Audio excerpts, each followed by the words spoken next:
First, I'd like to acknowledge the traditional owners of the land, the Wurundjeri people and the Boonwurrung people, and I'd like to also acknowledge all traditional owners of any lands in which people listening are joining us here today. We'd like to lend a warm welcome to Tom, aka Aussie Railway from his YouTube days, now better known by his Twitter X account Tom Oyen. He has had the lucky privilege of being invited to the government state library media event yesterday morning. So basically what we've decided to do here is just, ask Tom a few questions, also give you guys the opportunity to ask you questions as well. Kind of more of an impromptu thing, but, just thought it'd be like kind of a cool experience, particularly, with all the announcements been flying out to get Tom's thoughts given he got to go to the station yesterday. So basically, to start, Tom, what are your initial thoughts on the station? Are there any surprise with it, anything you didn't expect? Or was there anything, you were kind of expecting that wasn't there? Like, any initial thoughts, really? State Library is huge. It's going to be the biggest station individually in Melbourne, almost certainly. The width across between both the platforms is significant, to say the least. It is I think I've heard it described as a cathedral-like structure, which is, I agree with that. It is tall, it is wide, you feel you're like in some sort of underground bunker more than a train station compared to what we're used to with the City Loop. It is on a different level and coming down from the surface because it's very, very deep. You have to keep in mind it's below platforms 3 and 4 at Melbourne Central, so you go down quite a way to get to Melbourne Central, those platforms. State Library is another 10, 20 metres down from where that is. So it's very big, it's very deep, and it's very impressive from an engineering and architectural perspective. Wow, that sounds really awesome, and I can't wait to experience that myself. So I guess a question is, what was it like getting the message that you were going to be invited to this special event? And why do you think you were invited? There's been some discourse about that, There's been discourse. There has been so much discourse. I think it goes back to I've been involved with other DTP things over time in terms of I've been to see the E-Class mock-up, the X-Trap 2 mock-up, and I've been to other Metro Tunnel Press things before. And I think that's just because, they have a couple of people they like going back to for this. So they've also yesterday was Tate Set. There was Philip Mallis, who are also, big-time YouTubers. So you can expect to see a Tate Set video very shortly, I imagine. And so Philip Mallis about what State Library Station is like. But of course, there's only about a 9-10 day wait until everyone will be able to go see it themselves. So that's very cool. It's such a relief that Tate Set will be making a video because now I know what I'll think, So true. And just to circle back, like what was it like getting the message? Were you surprised or were you like, oh yeah, this is just what always happens? I was like, well, the thing is, I got the message with under 24 hours notice. So I wasn't, basically how I think it works is there's the Premier's office and then there's the Metro Tunnel Project office, and these are separate entities that interact. So I went to the press event yesterday on behalf of the Metro Tunnel Project office, and at the same time they had a range of other people there, including government MPs from suburbs that are being served by the Metro Tunnel lines, and the regular press as well. So it was short notice, and I was just being like, that's a crazy email to get. That is not the type of email you get like 2 p.m. on a Monday. It's like, well, I don't have much choice. I'm gonna be saying yes to that. Awesome. So circling back to everyone's favorite topic, Twitter discourse, obviously a big thing that was announced yesterday was the confirmation of a soft opening. So, 20 minutes through the tunnel, off-peak during the week and on weekends, very limited opening hours. So I just wanted to get your view on what you think of, like, this approach. Do you have any specific thoughts? Do you think it's justified? Do you think it's going to, maybe even hurt the tunnel project? What are your sort of initial perceptions on, that sort of soft opening? I think the discourse around this is a bit pointless because we're not going to remember this discourse at all in about 5 months. But I think something like this was going to be inevitable. I think assuming that you can go from no tunnel to day one tunnel, 3 to 4 minute frequencies through peak was unrealistic. I don't think, I think a stage opening was always something that was going to be realistic for this project. I think that the way they're doing it is, there are ways I think could be better, but I think they're trying to deliver something rather than testing it all throughout the summer holidays when it could be taking passengers and people can get familiar. I think it doesn't matter particularly because the rest of the network is staying identical. The other train timetables aren't changing. This will have a short window where metro tunnel testing with passengers is overlaid on top. And I think that's a very, positive outcome that gets us the tunnel sooner, and it lets the network, better integrate with what's going to be happening in February next year.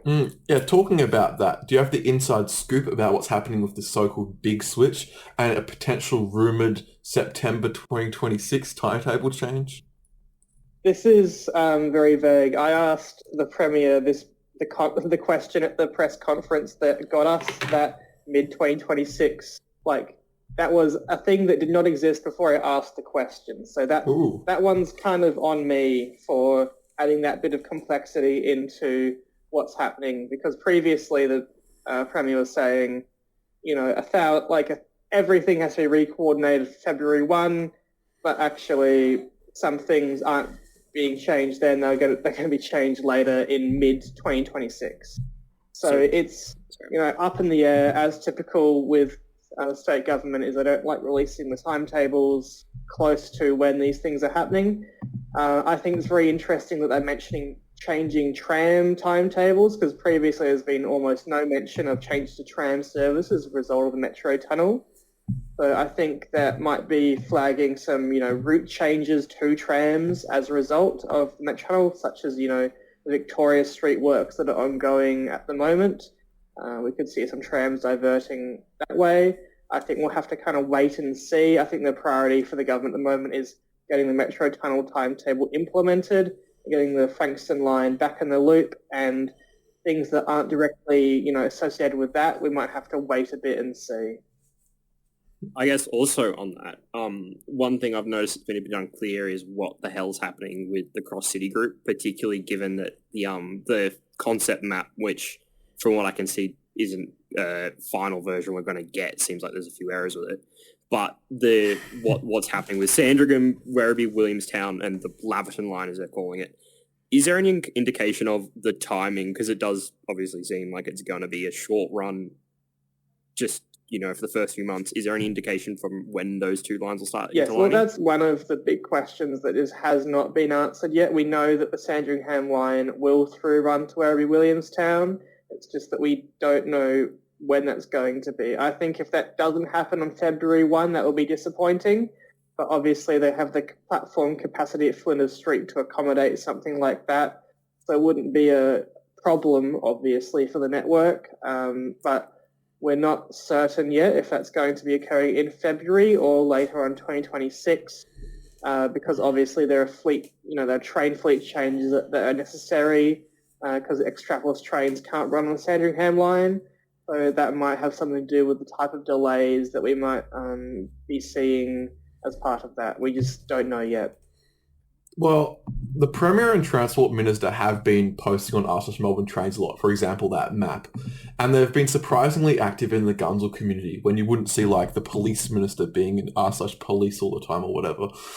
And of course, you getting to go to that media event is testimony to this engagement. Why do you think the government is so interested in engaging with the gunzel community as it is?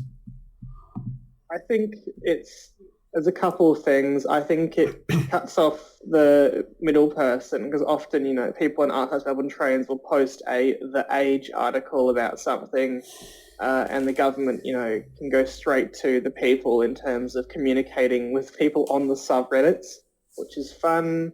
I think generally, Jacinta Allan was Public Transport Minister, Transport Infrastructure Minister for about a decade before she became the Premier. And I think, I was talking to her at State Library. I was very privileged to meet her, and she said, yes, that working in the transport space for that long did, make her a gunzel. She has used that term before, and it is, it's good to see that kind of popularity around, the cultural impact of, the gunzel community being, critical and important. I would encourage anyone to, listen to the Premier's remarks at the press conference on Tuesday regarding her thoughts about public transport, because, they're very clear. They, echo what a lot of people say about public transport being vital for connecting communities, vital for bringing people together and making, Melbourne a functional city from a transport perspective. I think that she genuinely does like public transport. She obviously does use it herself. And I think, there's the impact of that on the media office, and the kind of, whole Spring Street complex around that is that, being a gunzel isn't seen as like shunned cultural thing at the moment. It's, be into trains, be into public transport, be into like urbanization. And I think it's kind of downstream of that. Did you ask her if she prefers the EDI or Alstom comment, or any other like real gunzel questions like that? I did not ask the Premier any gunzel questions. That's probably not the type of gunzel that I am. But I would like to hear a response from her when they're her favourite type of train. I imagine, though, she would say VLocity. She has said VLocity before on a podcast interview. Yeah. Okay. Based. Thank you, Tom, for those, giving us some great answers to those questions. We're going to open up to the floor to, if you guys have any questions you wanted to pass on to Tom regarding, anything we haven't covered, anything else. Yeah, presume that's what we'll go from here. I guess we'll start off with Paxton. Hello. Hello. Hi. Hi. How you doing? Good, thank you. Well, I got two questions. Actually three. One of them is, will the new port have express for 7 days? this is interesting because the new map they've released has a little half line between Laverton and Werribee. However, I think any increase on the Werribee line on the express section will be based upon budget allocations next year, which there could be some opportunity for. But given that we don't have any extra money for Werribee services outside of peak at the moment, it's probably not going to be happening unless there's any new money allocated. My second question is, will VLine have a new trains instead of having VLocity?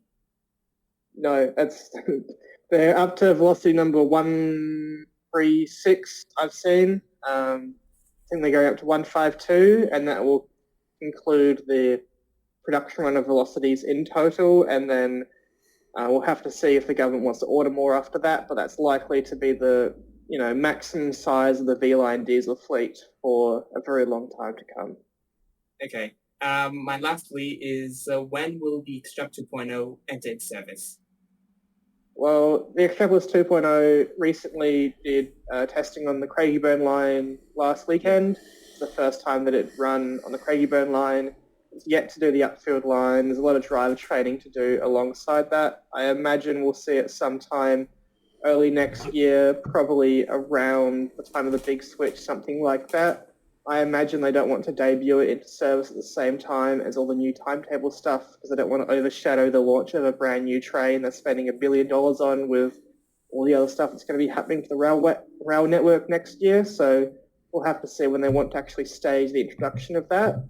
But I imagine sometime early next year is likely. Thank you, Paxton. Okay. Thanks, Paxton. We'll now move on to user Bob Catter. I'm assuming it's not in the real chat. one. Crazy, dude.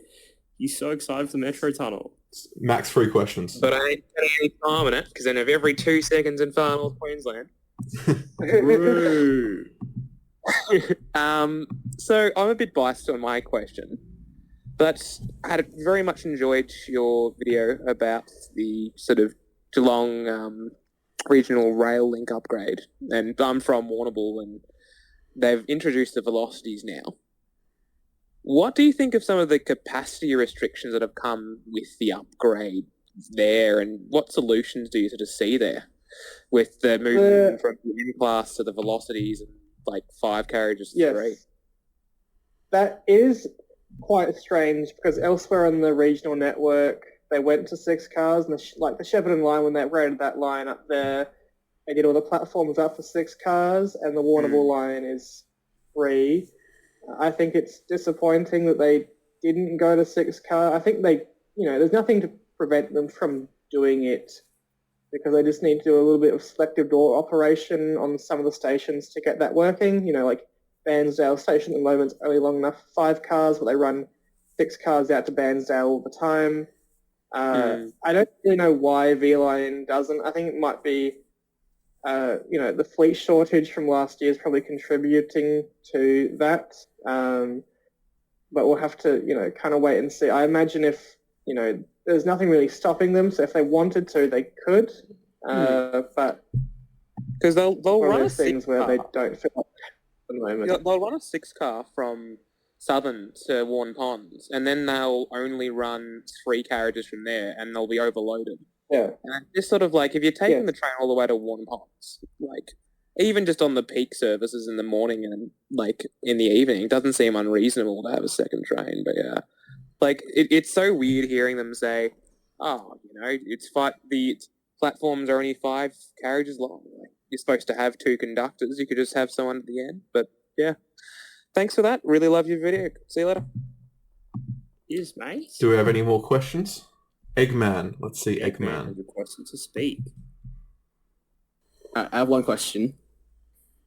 Go ahead. Does State Library Station have a library? It's only if I think it's a bring your own book kind of library, state library. It's like, because it's strange because, like, technically State Library is further from the State Library than Melbourne Central is from State Library. So that's, a little bit goofy, but no library. No library there. Do we have any more questions? I do have more Warrnambool line takes, but, like, they're too spicy for this world. Are we allowed to hear them? It's just that, like, the thing is that, like, RRL is at capacity, the regional rail link, and the thing is, look, there's not going to be any more, like, a Geelong fast rail. It's just not happening. The way everything gets fixed is on the metro side by doing the Sunhsine superhub thing, which we're going to be forgetting for about 8 months, I think, while they open the metro tunnel. They're going to open the metro tunnel just in time to do the first 2-week shutdown for the first construction works for the superhub. So it's going to be, it's going to be like 20 years of uninterrupted shutdowns at the Sunhsine because of, like, all these works that have been going on, which is, a bit goofy. But, that's how the Warrnambool line, etc., gets fixed, is by moving all the suburban traffic off of it, and then it's pretty easy to handle the actual country trains on the rest of it. The Sunhsine Superhub, was there any mention of that at the press conference? Yes, but only in relation to airport rail, because all the journalists want to know about the airport rail. It's the only thing that's on their mind, how much it costs, when the train line to the airport's going to open. Was there any update on the airport line, I guess? We have that. No, I think that's just a different project, that one. Yeah, no, it's true. unrelated. I did see the member for Laverton at Sunhsine Station. It's like, she used my diagram on Facebook.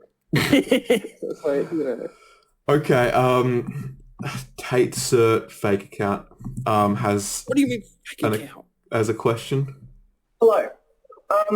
I'm just wondering what else Allan and Williams discussed at the press conference yesterday.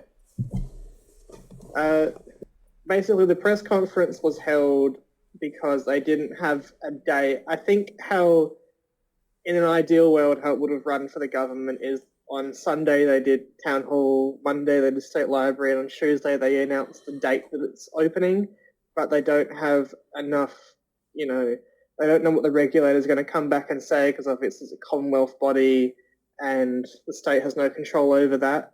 and we just have to be patient to see what ONSA says about the approval of the opening. So what the press conference was about was giving the details about what would happen when it opened.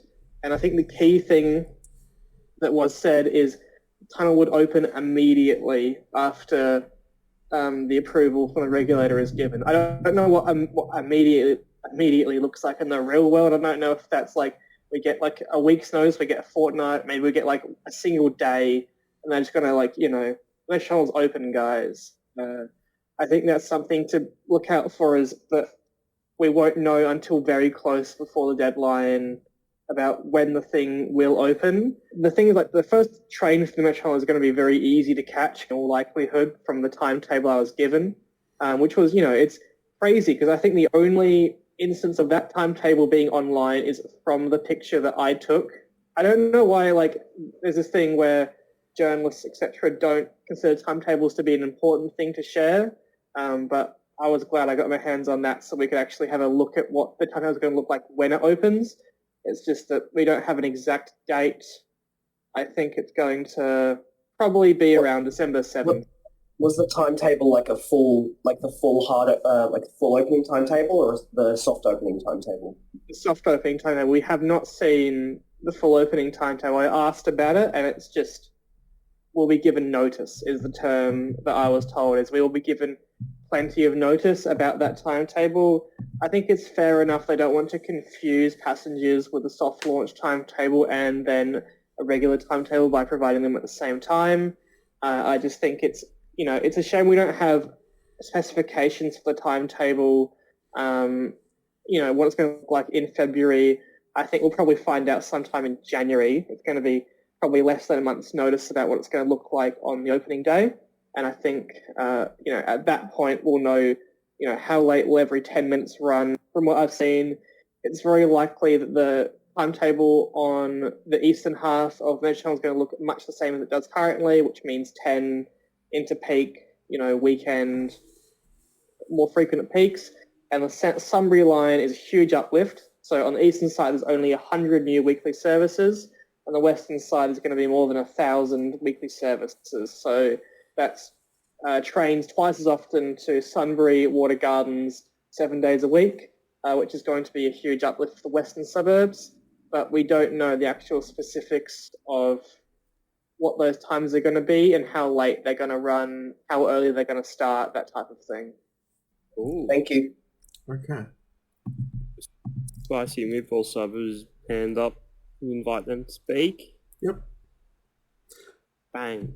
There you go. Woohoo! Hello, everybody. Hello. Hello. My only question is, what are your thoughts on the removal of PTV and the Transport Victoria brand? I think that I'm more ambivalent to it than most. I've seen a lot of vitriol online about the Transport Victoria thing. I don't think it's as big of a deal as people are making it out to be. I think, it's one of those things where a lot of the assets are aging, need to be updated, so, it doesn't, make a big difference at this point because, we're currently in the overlap between the two brands.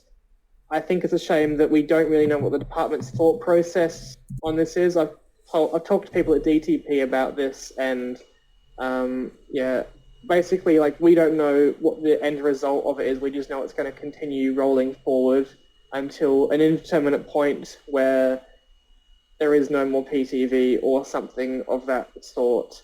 I think, one of the good, from the people I've talked to at DTP, one of the aims is quite simply they want to remove, the importance of the operators, so Metro and Yarra trams as such important, go-to places for information. They want Transport Victoria to be the place where the public goes for public transport information, which I think is better because it means that people are more aware of different modes of transportation and are more aware of the actual transport network rather than going on to metrotrains.com.au and thinking, wow, I wonder if there are trams in Melbourne or not. So I think that element of it is good, and slowly we'll see the phasing out of those brands as such core identities of the Melbourne Transport Network. I just wish they could explain it a bit better about, what the aim of the actual thing is and what the end result is going to be in, a year, 2 years, that kind of thing. Yeah, awesome. Just for people that aren't paying attention to chat, Peter Parker says every 10 minutes, first to the last train west Footscray to Dandenong.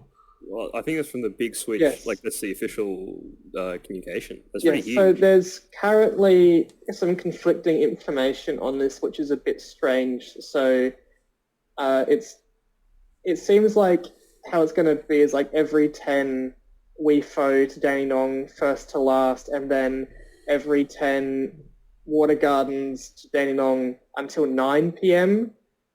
But we don't... It's hard to know at this stage because we don't have the actual timetable about what this is going to look like.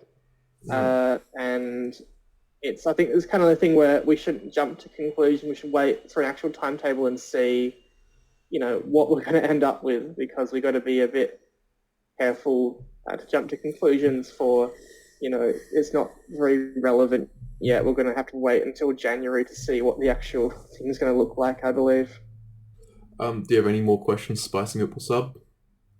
What's your opinion on the logo? I think it's fine. I think it's good that it kind of recalls back to like the 70s, 80s with very geometric design. I like architecture from that period. I am, predisposed to like it. I think it's a shame it doesn't have like a V in it. It's kind of like T. It doesn't really mean much to most people, I think.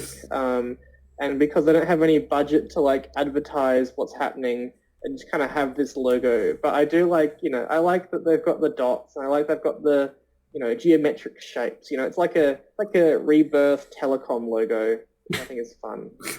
It's the Teen Titans Go Tower. Boston mode. We're bringing the tea. Big question that's probably very Tom-coded is a question from PBJ Sandwiches in chat, who's asked if any of us know anything about the 3000 class in Adelaide, whether, regarding the future of the trains, their plan of retirement. So Tom is, a resident Adelaidean. Presume this would be right up your alley. Yes. From what I know, the 3000s have about another 3 to 5 years left in service in terms of their procurement. They were delivered in 1996. So 30 years is about when you want to start looking at replacing a diesel train that's been in service for that long. The state government has strongly indicated they're exploring an approach to use bimode trains with both battery and pantograph, which I think personally is the correct approach, because there are a lot of elements of the remaining Adelaide network that would simply be too difficult to electrify. Tunnels on the Belair line are very low. It would be very expensive to lower the track to make overhead possible through there, and the Belair line is very, very poorly used. The Outer Harbour line, the section that runs through a golf course, would be a nightmare to get approvals for. That would probably break, like the existing range line breaks like so many safety rules already that no one really wants to touch it if they don't have to. I think the most likely thing is a combination of extending the overhead from Adelaide Yard to about Woodville, and extending the overhead from where the current line ends at Adelaide Showground Station to Mitcham Station, and then using battery trains beyond those points, because the rest of the Adelaide rail yard is electrified. The line as far as Goodwood on the Belair line is electrified, so that extending that overhead a bit further down the line. And I will also mention that the Outer Harbour line is very important because the signals on there haven't been renewed since the 1990s and will require renewal at the exact same time as part of the upgrade, because they're quite an old system. So it would make sense to do the overhead and signal renewal at the same time, which is probably the approach they're going to take when they eventually do, retire the 3000s. So from the people I've talked to, technically all 70 Adelaide Metro 3000s are still in active service. They're considered in service. They haven't actually been retired yet, but only 50 have been converted for hybrid operation, and those are being retained to run in 25 two-car pairs on the remaining section and those 25 two-car trains. So 25 new trains will probably be procured somewhere close to the end of the decade. Okay, well, aren't we glad we don't have any lines as pointless as the Belair line in Melbourne? So Ooh, big call. now I guess we're going to have a written question from Pinkin/Yamkin. Apparently it's stupid, so give it your best shot. TV or TransVic? It's hard because saying TV sounds like you're going onto the television and you're gonna watch hard quiz on the television. Actually, going to watch Bluey, but that's not the point. I think TransVic is okay. I think saying you're going to catch the T is a bit lame because it's like Boston. That feels like kind of stealing it. I don't want to say that. I think TransVic is likely to be the long-term solution. However, I'm a bit concerned because it refers to both like road and passenger transport information that we're going to be, stuck in a situation where, I'm catching TransVic. What does that mean? What that doesn't really mean, anything. So that's why I think they haven't really retired PTV yet. Is because it's a very common thing, quote unquote normies will often say, I'm catching PTV, and Transport Victoria doesn't really fit in the same thing. I think we're likely to be in a situation where saying Transport Victoria isn't long enough to really acronymise, have an acronym of it that is, short enough in length, because Transport Victoria is already pretty short in length. So I don't know if we're going to do an acronym necessarily. I just think we'll have to see how, the zeitgeist evolves over time. So we've got another written question from Ping for more services more often. Do you think it's a good idea to run extremely frequent services all day during the free period? Someone on the Reddit has posted this, saying it could change the reputation of our system. I think what they're doing is they're doing free transport on weekends only from the opening date of the tunnel until the 1st of February. I'm curious to see if that's going to be extended. I think it quite likely will be as part of the big switch. Enjoy free weekend travel a bit longer. However, one of those things where you can't really just, up and redo the timetable at the same time that up and redoing the timetable for the rest of the thing at the same time.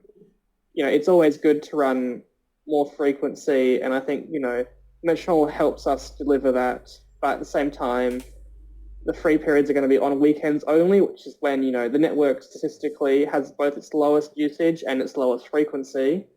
So I think, if people are trying public transport for the first time and they rock up to, Northcote Station on Sunday morning and see it's 36 minutes for the next train, it's not necessarily a positive outcome. But I think it's overall a good thing because, I think it's a good reward for us dealing with the decade of disruption for the big build to come back and say thank you. Here's a little sweetener for enjoy the network, get out and about and see how we've changed it, see all the new infrastructure we've built, see all these new stations, the new trains. Obviously, the Metro Tunnel is the most important part of that, but if we think about the LXRP and how many new stations that's delivered, how many high-capacity metro trains we've got, the network has completely been overhauled in the past decade, and I think it's good to promote that. It would be good to run more frequency, but it's probably, not necessarily viable at the same time because they're going to be, spending $50 million in these free fares and have the money to also be increasing the service at the same time, I suppose. Do we have any more questions? There could be text questions. I actually had a thought of a question. Okay. I'll let the person who's just asked first, should trains be stopping at Malvern? Which is something I feel very strongly about, but I'm not sure. I think we could all provide a perspective. Adam, you've just written a blog that's trying to prove if express trains versus frequency or speed is a good use of public money or a good use of the timetable. So I think you should answer that question. I guess the answer is it really depends on how long the trip is. Like if it's close to the city, then sure, more frequency is the best way to do it. But if it's a really long trip, it's better to give them an express service. So for passengers in East Pakenham, Officer, blah, blah, blah, having them stop at all those stations is probably bad. But the reason why Malvern might be okay is because Malvern could be considered a relatively important trip generator in its own right with its big shopping strip and its tram interchange. So I think Malvern is by far the most defensible out of the MAF stations that it could be stopped at. Notably, you didn't say yes or no in a very classic Adam take there. Okay, we have a request to speak from Samantha. I just wanted to ask, with regarding to the switching of the new timetable, has it been confirmed it's going to be in Feb? Yes, so that's the one date that we do have. It's interesting, we have the date for the following timetable. We don't have the date for the initial one, simply because that's in the hands of the regulator. So we do know that Sunday, the 1st of February 2026, will be the day that everything changes. The Sunbury, Pakenham, Cranbourne line permanently uses the Metro Tunnel, and the Frankston line returns to the City Loop.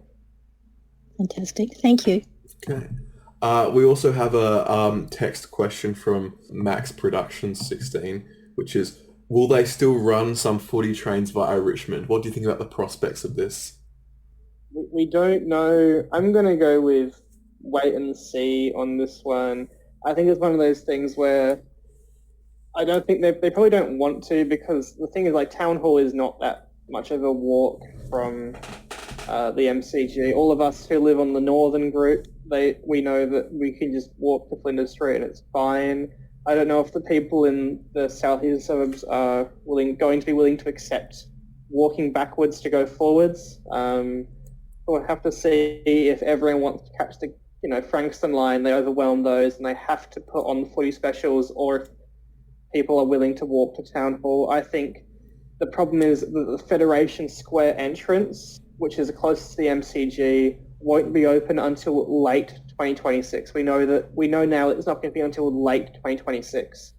So the problem is that you're going to have to go through the inconvenience of going to Federation Square and then crossing Swanston Street and then entering that channel, which is genuinely quite a long walk.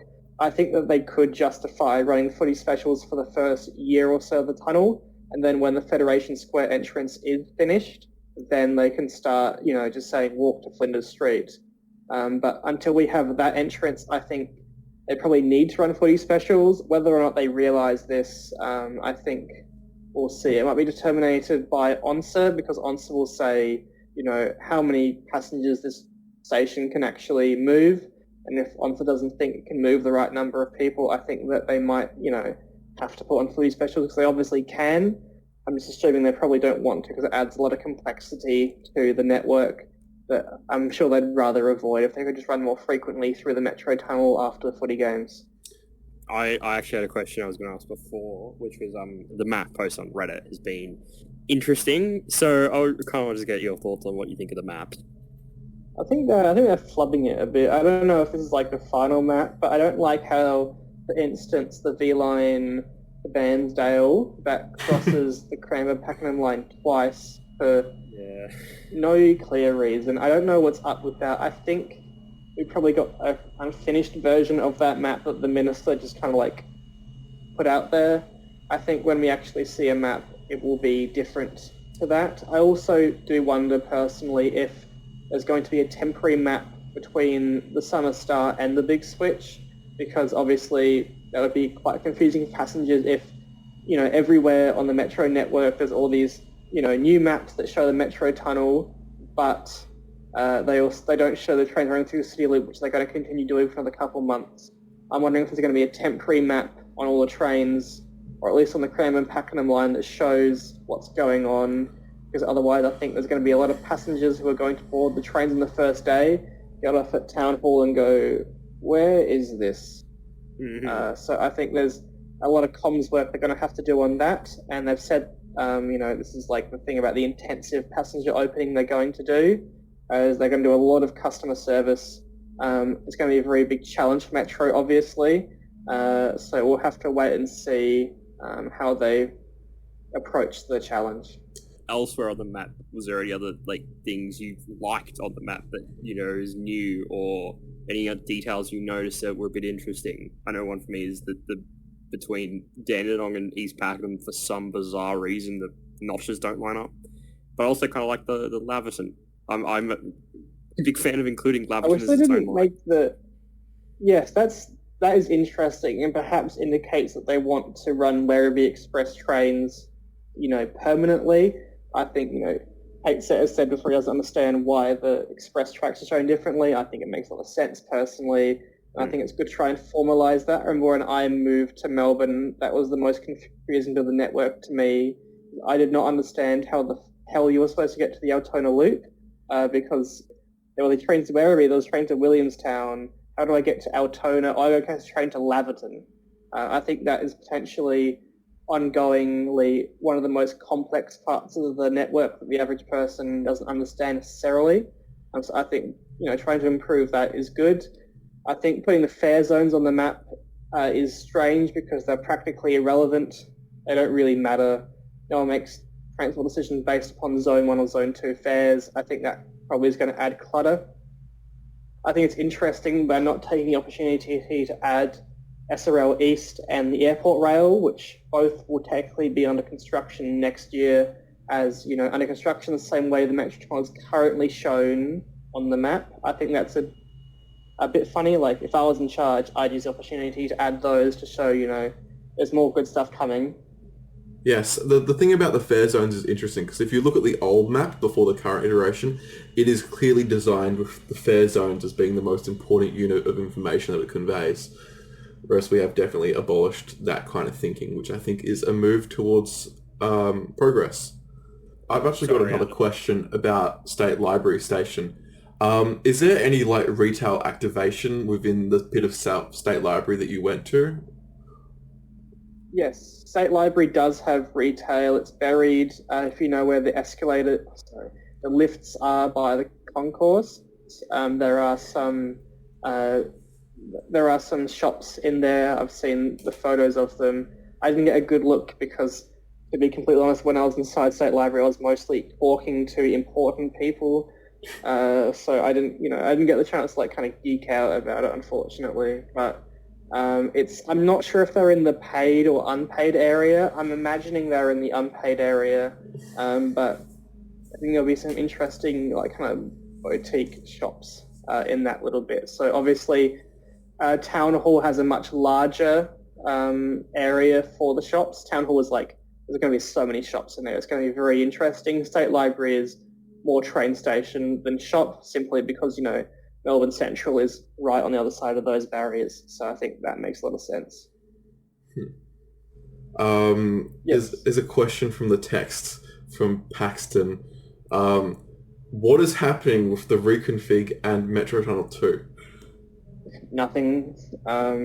There's been no movement on that apart from the Fishermans Bend framework plan, which seems to just exist because it has to. I think it's good to formalise some of those stations for the Metro too. I think in the same way that the Metro Tunnel was first conceived about, 2 decades ago, we'll be waiting about that long before we start, actually seeing a lot of progress in Metro 2. It's it's 20 years till the City Loop.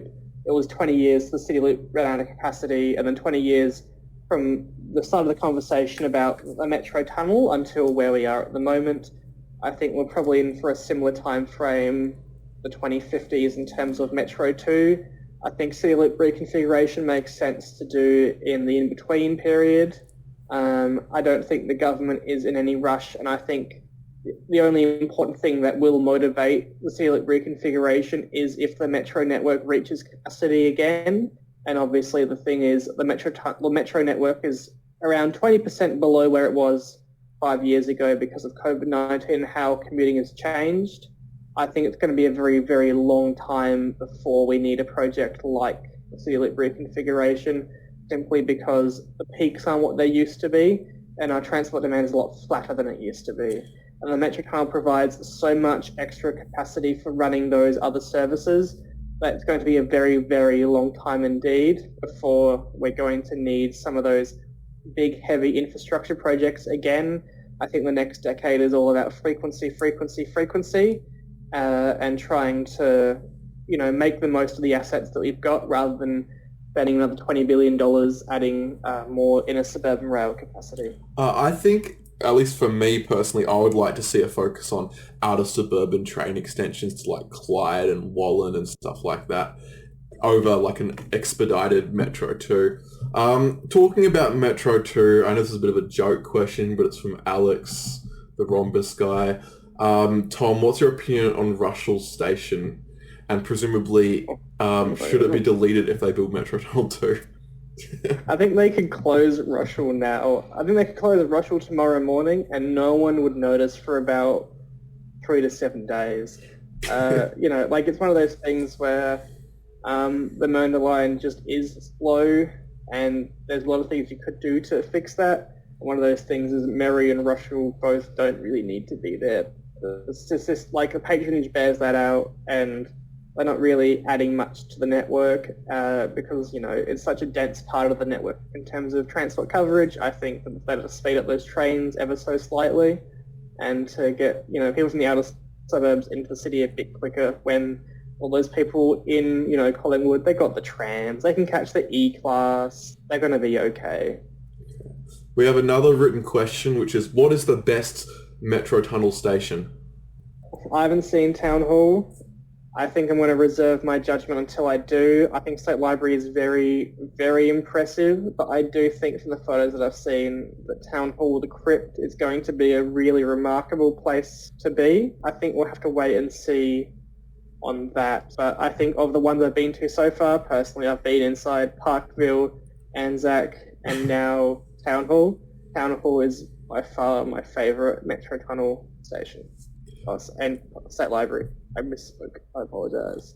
There was one from Transport Minister Dean Matthew, who I think his question got missed a bit earlier. Have they alluded to the rolling stock allocation?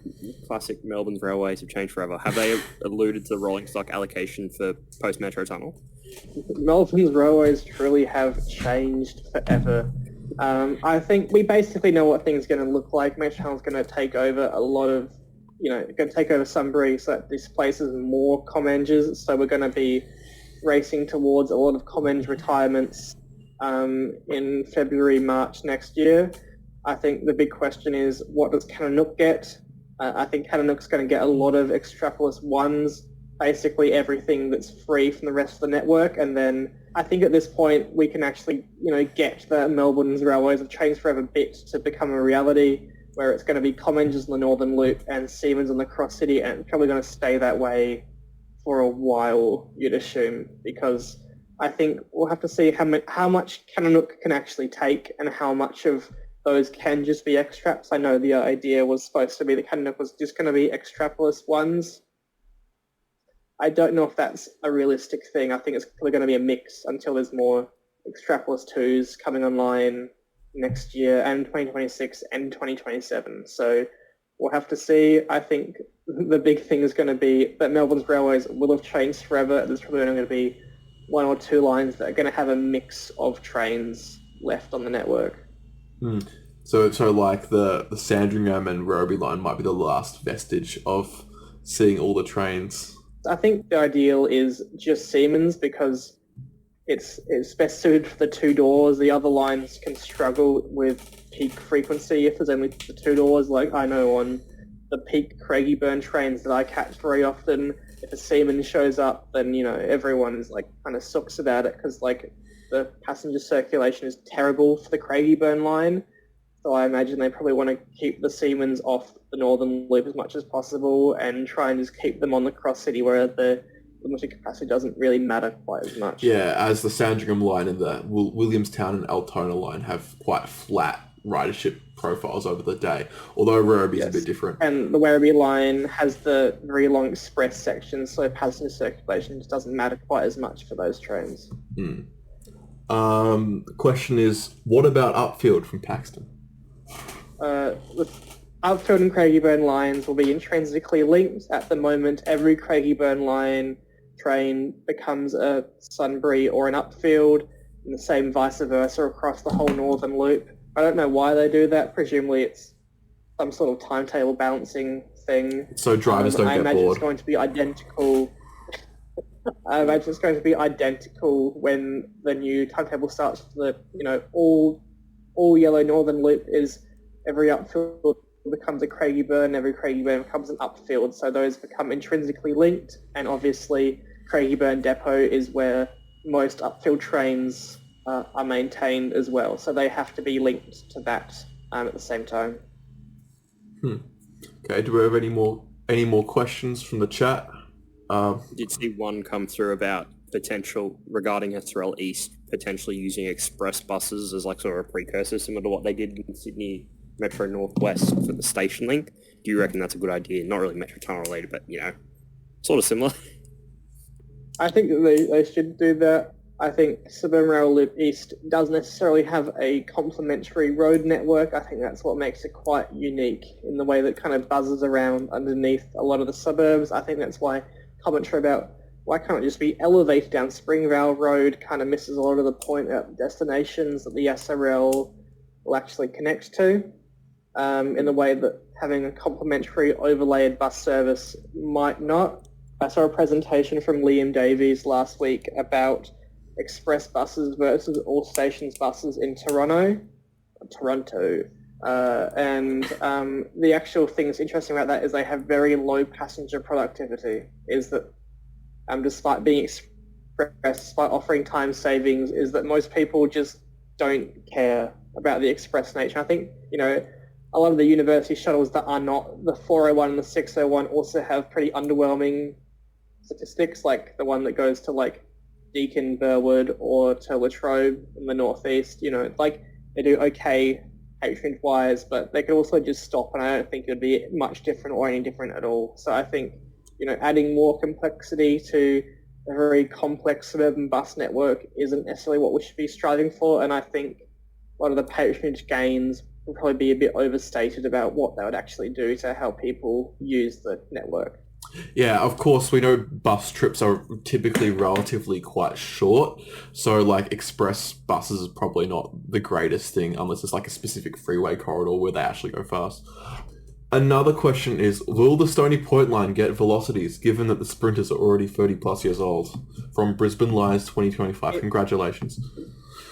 I think it's likely, personally, that it's the most obvious candidate. I think there's two potential things that will happen is either the Stony Point line will get, velos or just extend the platforms a little bit, or the kind of chaos option that I think is a bit more fun is they contract Alston Ballarat to build, two-car, all-battery Extrapolis 2 trains, and they just buy those and run those on the Stony Point line to replace the Sprinters 1-for-1, and then they just have a little stabling yard at Cannonook where they can just kind of sit, and then they can recharge under the wires at Frankston while they're waiting for new trips. Maybe at the same time you could add a passing loop on the Stony Point line to increase the frequency to hourly or something like that. I think if the railway network wants to modernise, actually decarbonise, I think that that's something that they should look at, is you can test a battery train like that in an isolated low patronage environment before rolling it out. I don't see how, a lot of the long distance country lines out to like Ararat, Swan Hill, can be done without some sort of like battery component to those trains to extend them beyond the wires. And I think that's a very important technology we need to be investing in Victoria to decarbonise the passenger rail system. We have a deadline of 20 years. We've got to be net zero by 2045. We've got to find a way to make the country network zero emission as well. And I think that's something we need to be looking at in terms of the long, thin lines that go a long way out, have low patronage and low demand, but are still vital, that we can't, close them down or anything like that. We need to retain them, but we need to have new rolling stock that supports that as well. Have another one that's come through about, are there any talks of crack amplification out to Ringwood or Dandenong, or, duplication? I don't think I've personally heard of any. Not sure if you've heard any different, Tom. I think what's happening is that's not really the focus. Most of Melbourne, outside of like the real growth corridors near Sunshine, doesn't need additional amplification. I don't think we're likely to see it in our lifetimes.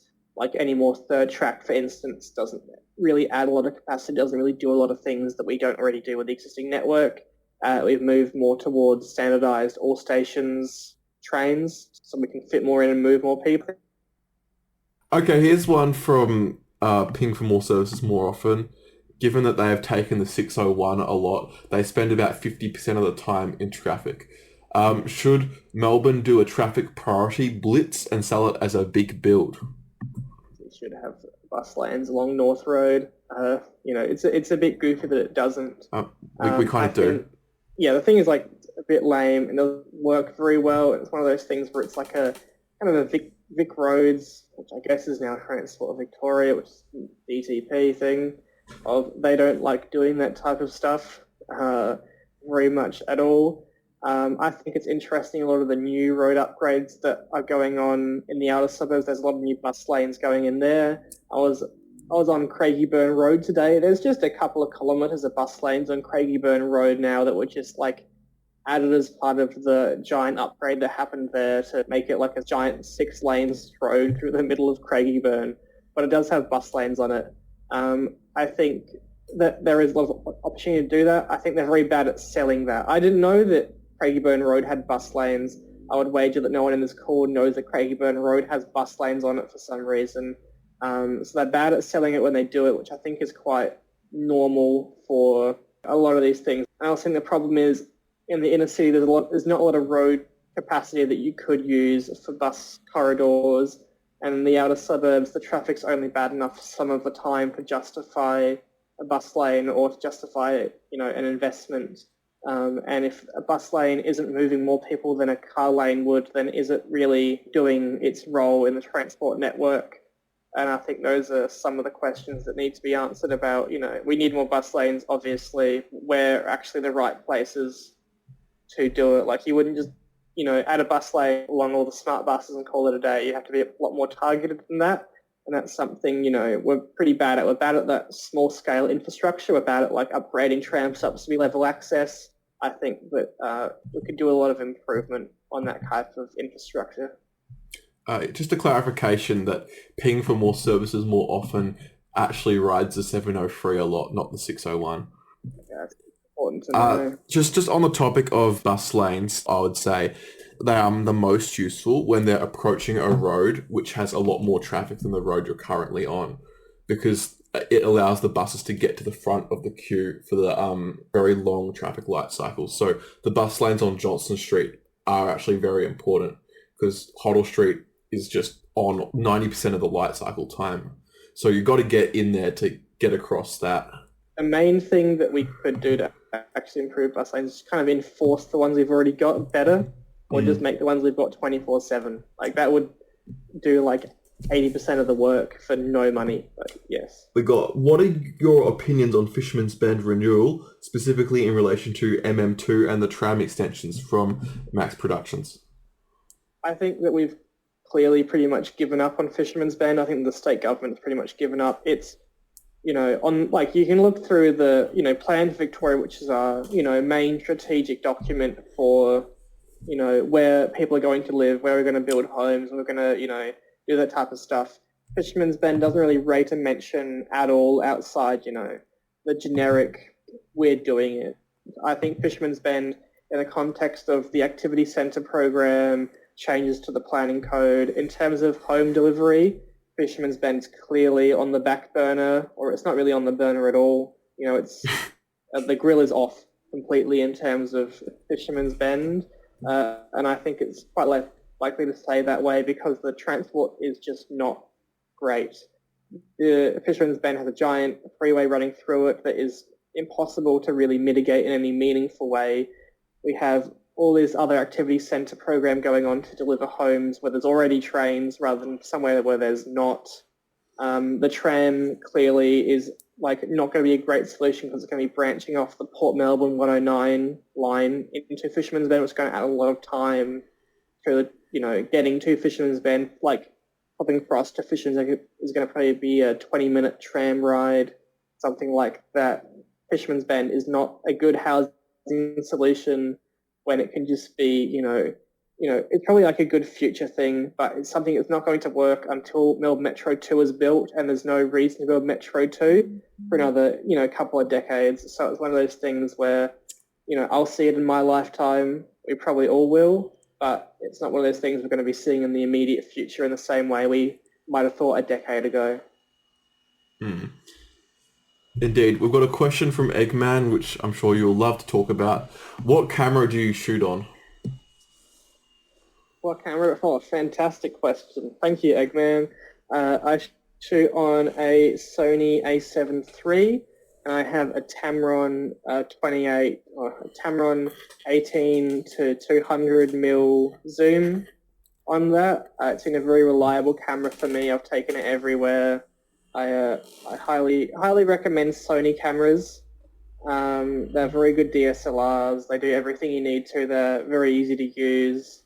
I paid about $2,500 for my camera. It's a lot of money, but I've gotten so much value out of it. It's probably the best purchase of my life. So yes, good camera.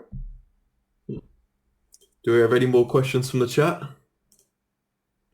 Several people are typing, so that's yes. Yeah. Okay, from Paxton again. What lines do you think should be built instead of Airport Link? I think they actually should build I think Airport Link's probably a very sensible line to build. I think in terms of like BCR, you can probably justify like extension to Clyde and electrification to Wyndham and Melton a bit more. But I do think that from a cultural perspective, the airport line is very important, and I think we kind of just have to build it. I don't think there's any way around that. It is, everyone talks about it a lot, but it is a bit embarrassing. There is no airport line at the end of the day. And I think the Metro Tunnel, allows us to build it in a way that makes sense and is going to be good because it goes straight into Sunhsine. It's good transport connection, good SRL East station. So I think that's very important to do that. One from Transport Minister Dean Matthew again. One I'm a big fan of this question. Any other tram extensions you reckon should be built soon? I know, Tom, you're a massive fan of trams. I love trams. I think that we need to extend the 82 to Clifton Hill. No, I think it's difficult because the Melbourne tram network is pretty extensive, as is no huge black spots that aren't solved by other things. I think I support sensible extensions to all the other train stations where we clearly have a little bit better integrated transport connections going on. I think that, in an ideal world, maybe we'd build tram lines straight up Ballarat Road, because that bit of Maribyrnong really is a giant black hole for any public transportation that works very well, but that's mostly CDC's fault anyway. I think the big problem is that we need more depot capacity in the eastern suburbs if we're going to expand our tram lines, which adds a lot of upfront cost to benefits that are quite down the line, which makes them more expensive than they would be otherwise. Very interesting. We've got another question. Do you think it's a good idea to properly enforce bus lanes with cameras? And what would you think about pop-up bus lanes, as in during rail replacements? I think bus lane enforcement through cameras is good. I've seen, other jurisdictions, they mount the cameras to the buses, which does a twofer of both issues fines, and as soon as a car driver stops in a bus lane, sees a bus approaching, they can get out without getting instantly fined. They see a bus approaching in the rear view mirror, you can move out of that and still escape a fine. I think that's, it keeps the transport network moving. I think in rail disruptions, more bus lanes is more good. I think it's a shame that we've, spent untold millions of dollars this decade on rail replacement buses, and we haven't done anything like that. I want to put that in perspective, considering what we've gone through. We've got bus drivers with console iPads that are trying to keep to a fake imaginary timetable that doesn't, exist. So it's been a very challenging thing for the past decade, and a disruption people have had to put up with, and the unreliability of buses has been a key pain point there. I think the ship has probably sailed. I think this year is more or less the worse disruption is going to get, and then it's going to be towards 2030 it's going to be a lot less disruption because LXRP is wrapping up basically by the end of the decade, and Metro Channel will be done, so there's much less testing that has to go on. So we're probably on a very downward slope for bus disruption, bus replacement from here on out. So I would be surprised if anyone has the motivation to do it at this point in the kind of infrastructure cycle. Another question about tram extensions, I guess, is from Mary Beck Rail fan. Do you think that the inner and outer circle lines should have light rail? I think that there is some potential when take away the Alamein line, make it a little Chadstone tram. That would be very cool. I think that is the most justified. I think inner circle is hard to justify simply because the catchment isn't very good for a lot of it, because a lot of it is just like the Yarra River or Royal Park, which isn't a great transportation investment to be building it through these areas, and then your catchment is poor. You've got a lot of heritage overlays on the properties that this line would run through, so you wouldn't have that much housing uplift from it, and there'd be a lot of challenging with connecting them because we've got the Eastern Freeway bisecting the inner and outer circle former line. So I think, it's one of those things where it should be done, it could be done. I don't know if I'll see something like that in my lifetime, I suppose. From Yamkin, we've got, how do you guys think that Melton and Wyndham should be built so that it has a high frequency instead of just sparking the already overcrowded every 20-minute RRL services? I think we've got our answer to this through Sunhsine Superhub. You can look at the line diagrams on Big Build. You can look at the line diagrams that I've done that show how it's going to change. By separating the Melton line out, you free up 6 train peak paths per hour, basically, which fixes RRL for a very long time. And then you simply just electrify the RRL to Wyndham Vale and run the Wyndham Vale line as urban train. Obviously, you extend the Wyndham Vale line somewhere down the track, but just for simplicity of communication, you electrify to Wyndham, you run that as a suburban service. You can eke out 10-minute peak frequencies on that, which is not great, but it's also not the end of the world either. Most of the rest of the network survives with that today. And I think one of the big reasons that Western RL is overcrowded is simply because there's 2 stations when there should be probably 5. So I think as we build more stations, we're going to end up with a lot more of that load spread out, which is going to, lead to better boarding times, better passenger circulation, less crowded car parks and bus interchanges and stuff as well towards, 2040. I imagine we'll start seeing that kind of stuff happen. So, Werribee Wyndham connection. That's one thing I'll put up as a capacity relief. I'm not sure about that because I think a lot of people at Wyndham Vale will see the via Werribee train, which takes 40 minutes, and the Wyndham train, which takes 30 minutes, and just choose the Wyndham train, even if it's crowded. The Wyndham train will be slower eventually, I think, is the kind of the key thing. I think you're right that most packs at Wyndham are going to take the fast train via that, but also the Wyndham train is going to terminate at Southern Cross versus the Werribee train is going to go to Flinders Street in Richmond, which might be better for a lot of commuters. So I think that's a pretty simplistic way of looking at it, and I think that passenger demand is more complicated than that. Yeah, only a fool would try to simplify it to an equation. Is there a high chance that the Footscray tram network will ever come back to life? I think probably unlikely in the near term, considering there's so much you could do instead, and I think I think you just make the buses a lot better. There's a lot of things you could do to run the buses more frequently, give them their own priority, give them their own lanes. The 82 is slower. If you're going between Footscray and High Point, which is a trip that I do a lot, it's kind of just faster to take the bus to High Point already, and the bus sucks. So I think that the problem is the 82 is just not a very good tram, and I think it's not a very good poster child for what a Western tram network could be, because it could be very good, obviously, to bang that straight up Ballarat Road to Sunshine Station, which would be a great thing to have one day. But I don't know if, we're ever going to see that type of thing, I suppose. Do you think that converting like 220, 216, those like westward corridors into trams, could that ever happen? The street width is just narrow. The only thing that isn't Ballarat Road, and Ballarat Road's just like pretty narrow and is sucky as well. So it's hard to convert anything that's not Ballarat Road or Churchill Avenue to be tram capable, I think. Yam can suggest Geelong Road, maybe. I think it's like Geelong Road is like, it's mostly just industrial buildings.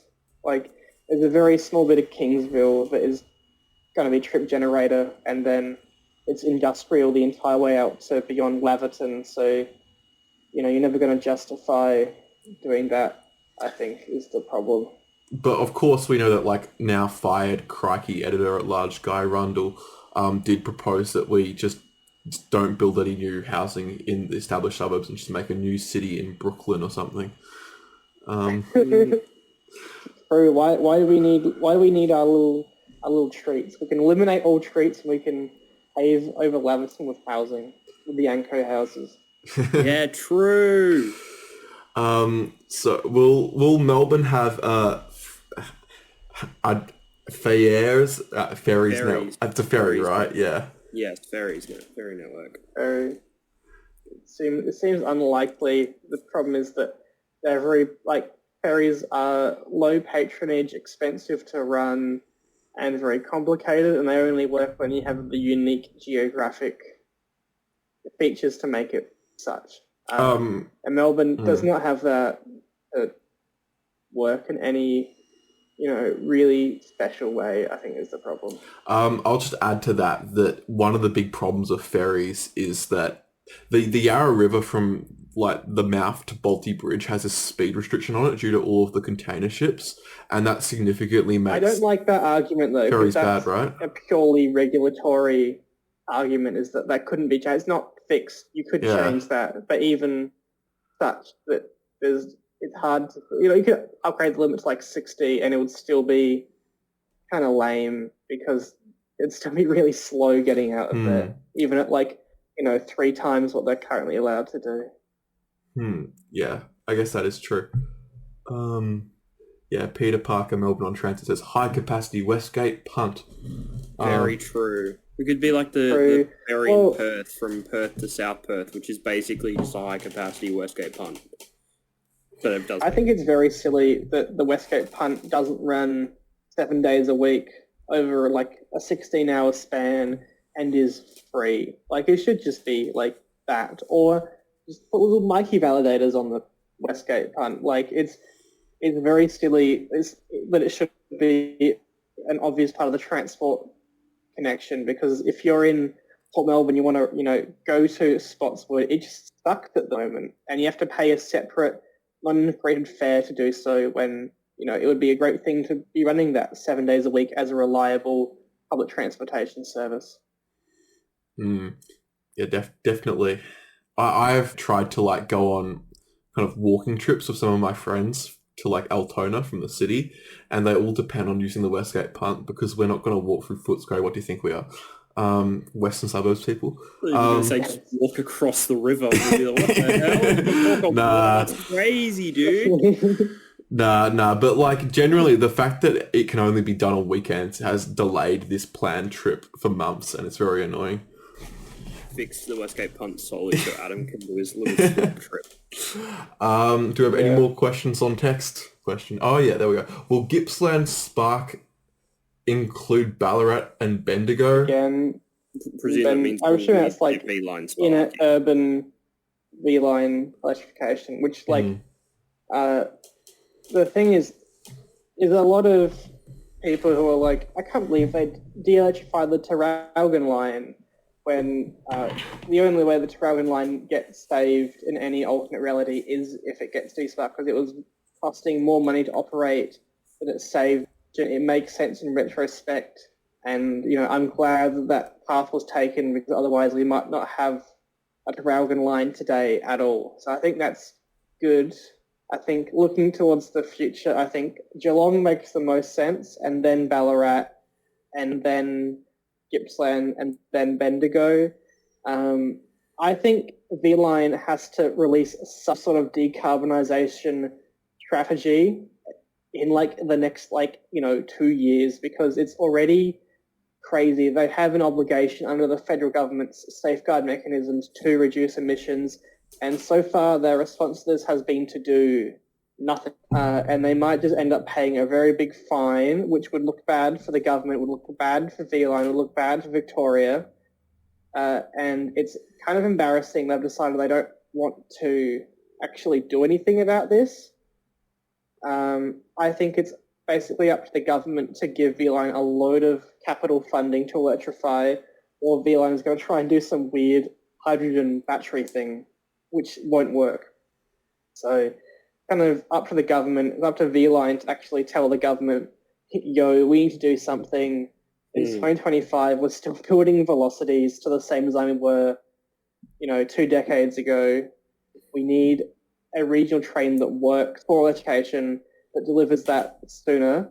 And the crazy thing is, if the Liberals had been elected in 2018 and built their weirdo high-speed rail plan, we might actually have electrified regional rail to some of the suburban or some of the regional centres by now, which is a funny bit of alternate history, I suppose. If Matthew Guy became Premier in 2018, we'd have bullet trains to Ballarat by now. Or alternately, we just have Geelong Metro with just 2 sprinters running it, which I think honestly probably more likely.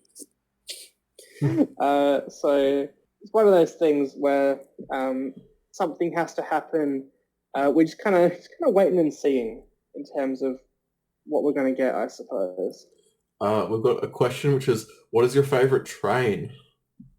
My favourite train, CLP class locomotive. I don't know if does that count in the Victorian Melbourne trains. Does anyone actually know what that is? But they're awesome. My Melbourne trains answer is EDI Comenge. I think Comenge is a beautiful train. I think it's the best train they ever designed, personally. I think that people who complain the Comenges are too loud are strange, because I think the Comenge is the perfect level of noise. I think it's an engaging train. I think the Comenge builds character. I always enjoy seeing a Comenge show up. The EDI Comenge is better than the Alston Comenge because it doesn't look so soft. It looks like a hard train, which is why I like the EDIs. So that's my Melbourne trains answer. My VLine answer is NSET. I'm a little basic bitch in terms of NSET. Having the most basic takes, but the basic takes are sometimes correct. We have to say. Yeah, on that loudness point, I do feel sniped at. So yeah, I do too. Yeah. Are there any plans for Adelaide to extend the heavy or light rail network at all? There are so many plans. I could go on about this for too long, but basically the most recent strategic planning document for Adelaide has rail extensions to Aldinga and Sellex Beach, and in the south and in the northern suburbs to Concordia and Roseworthy are all corridors considered for investigation, and also to Mount Barker as well. So there's been a transport study funded for the northern suburbs that's due for release sometime this year or early next year for the northern suburbs extensions, and then there's still some talk about upgrading transport to Mount Barker, but it's likely to be buses in the near term. There's been a lot of advocacy, including a group I'm involved in, for public transport, about building a north-south rail tunnel through the Adelaide CBD, which would be a game changer for how Adelaide moves. And the trams extensions, the Greens and the Liberal parties are both committed to extending the tram line to North Adelaide, and the Greens have committed to extend the tram line to Norwood. So it seems we're quite likely to get some sort of tram or rail extension in SA at the next election, I believe. Wow, let's all hope for that. So now we're reaching the end of the session. So do you have any final thoughts about the Metro Tunnel or anything, Tom? I am yet to write it on my channel thread. I'll probably do so on Twitter tomorrow. But safe to say it will genuinely change the way we engage with the Melbourne suburban network. It's really impressive to actually go inside. I've been very lucky and very privileged to see a lot of the project behind the scenes, talk to some great people who are working on delivering the Metro Tunnel, and everyone has only positive things to say about the Metro Tunnel, and it's going to be excellent when it launches. The trains are so smooth through there, they're so fast. It shrinks Melbourne in a way that I don't think people really understand yet, the way you can get between destinations, like snap, snap, snap is, whatever the timetable is going to be, whatever the booking is going to be, the Metro Tunnel will change commutes. It will change how people get around. It changes our access. It makes cross-city trips way easier for so many people. And the stations are, great. But obviously, the thing that matters is the network effect the project will have, and that effect is going to be really, really cool. So that's my thoughts, is we're going to love it, basically. Awesome. Okay, so we might wrap up this event. Thanks everyone for coming along and asking questions, even though most of them were nothing to do with the Metro Tunnel. What did you expect? Thank you, Jack and Adam, for hosting, and that was really fun. I'm glad we could have this chat and reveal some inside little scoops about how the Metro Tunnel will open this year. It's crazy to think about, hey. God, Just 2 months away. Less than 2 months away. away. Less than 2 months. Yikes. Wow, hey. Yeah. Thank you. All right. Thanks, guys. Bye. All right. Bye-bye. Bye.